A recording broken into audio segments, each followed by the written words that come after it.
kembali lagi bersama tim IPC. Hari ini saatnya kita akan pelajari banyak hal. Yang pertama ini ada metabolisme karbohidrat. Metabolisme ini ada dua, yaitu katabolisme dan anabolisme. Untuk katabolisme ini bertujuan untuk pembongkaran atau penguraian suatu molekul melalui respirasi, yaitu ada dua, respirasi aerob dan respirasi anaerob.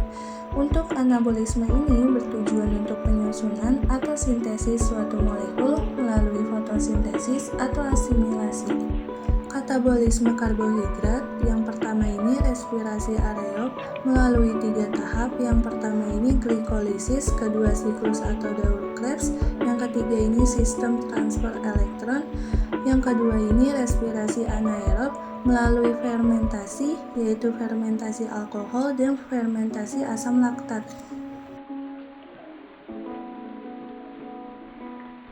Definisi glikolisis adalah rangkaian reaksi yang mengubah glukosa menjadi 2 molekul pirufat. Pada proses ini juga dihasilkan ATP, dikenal sebagai Embden-Meyer pathway 10 langkah untuk menjadi pirufat. Tahap persiapan memerlukan 2 molekul ATP, memecahkan gula heksosa menjadi molekul triosi fosfat. Tahap pengembalian atau payoff memerlukan 4 ATP, 2 molekul pirufat, 2 molekul NADH.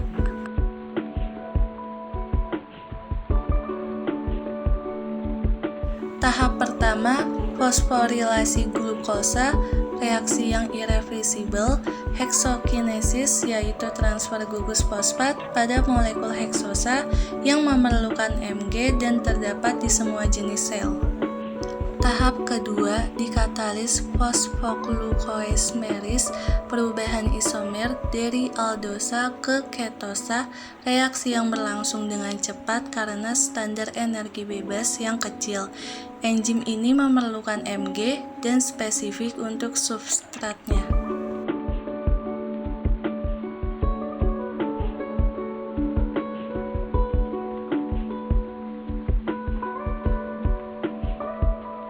Tahap ketiga, dikatalis oleh fosfofruktokinase PFK, merupakan titik regulasi glikolisis yang utama. Pada kondisi ini, VIVO-A reaksi berlangsung irreversibel.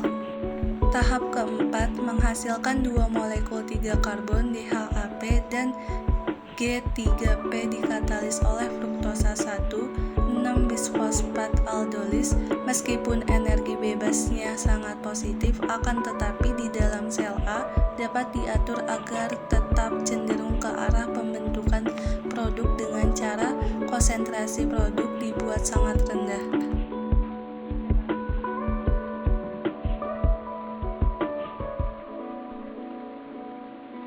Tahap kelima dikatalis oleh trios fosfat isomer, reaksi yang lebih cenderung ke arah ke kanan dan dilakukan dengan tetap menjaga konsentrasi G3P rendah. Tahap keenam memerlukan NAD+ atau sehingga ratio NAD+ atau NADH+ H di dalam sel sangat penting untuk mengatur laju dan arah reaksinya.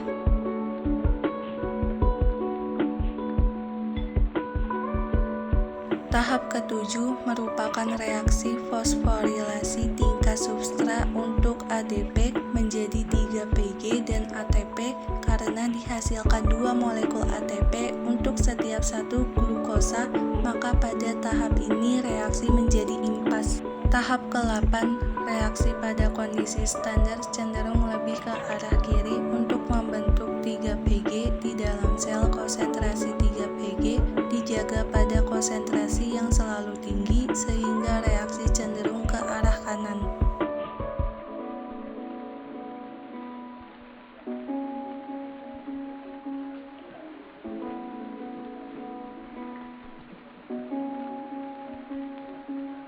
Tahap ke-9 merupakan reaksi dehidrasi sederhana dari 2PG menjadi PEP, mempunyai efek naiknya energi hidrolisis. IKT peningkatan fosfat dari negatif 15,6 kg per mol dalam 2 Pg menjadi negatif 61,9 kg per mol dalam PEP. Energi bebas tersebut digunakan untuk reaksi berikutnya, fosforilasi tingkat substrat untuk ADP menjadi ATP. Tahap ke-10, reaksi ini penting karena menghasilkan ATP dari reaksi fosforilasi tingkat substrat ADP. Reaksi ini secara energetik sangat bagus sehingga berfungsi untuk menarik dua reaksi sebelumnya. Enzim yang mengkatalis reaksi ini secara alosterik dinonaktifkan oleh ATP.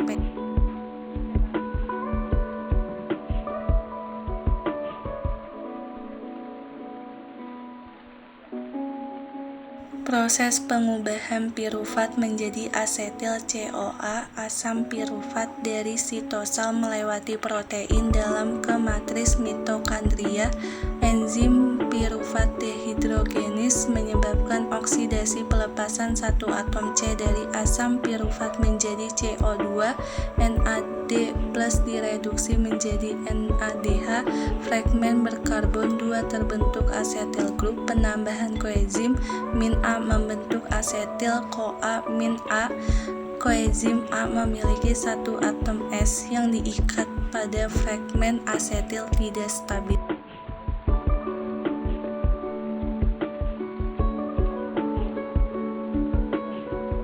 Hasil dari siklus Krebs adalah senyawa berfungsi sebagai penyedia kerangka karbon untuk sintesis senyawa lain, 3 NADH, 1 FADH2, dan 1 ATP untuk setiap satu asam pirufat. Karena input substrat sebelum adalah 2 asetil CoA untuk setiap satu molekul senyawa glukosa, maka hasil yang didapat dari siklus Krebs pada proses respirasi ini adalah 2 ATP, 6 NADH, dan 2 FADH2. Transfer elektron sebanyak 10 molekul NADH dan 2 molekul FADH2 dihasilkan selama tahap glikosil dari siklus Krebs. Seluruhnya akan memasuki reaksi redoks pada sistem transfer elektron. Mula-mula molekul NADH memasuki reaksi dan dihidrolisis oleh enzim dehidrogenis kembali menjadi ion NAD+ diikuti pelepasan 3 ATP. Kemudian diikuti oleh molekul FADH2 yang dihidrolisis oleh enzim flow-protein kemudian menjadi ion FAD+ dan menghasilkan 2 molekul ATP. Keduanya juga melepaskan ion hidrogen diikuti elektron. Elektron ini akan ditangkap oleh Fe sebagai ekspektor elektron. Hasil akhir dari respirasi aerob sistem transfer elektron ini adalah 34 molekul ATP. Satu molekul glukosa dapat menghasilkan 36 atau 38 ATP, tergantung pada saluran yang dilewati NADH. Hasil glikosil pada membran luar mitokondria. Membran luar mitokondria bersifat impermeable. Agar bisa ditembus NADH, ia harus melewati saluran malat aspartat atau melalui saluran gliserofosfat. Saluran malat aspartat 2 NADH hasil glikolisis dapat melewati membran luar mitokondria dan hasil akhir produk 38 ATP. Saluran gliserofosfat 2 NADH hasil glikolisis diubah menjadi 2 FADH2 pada saat melewati membran luar mitokondria dan hasil produk 36 ATP.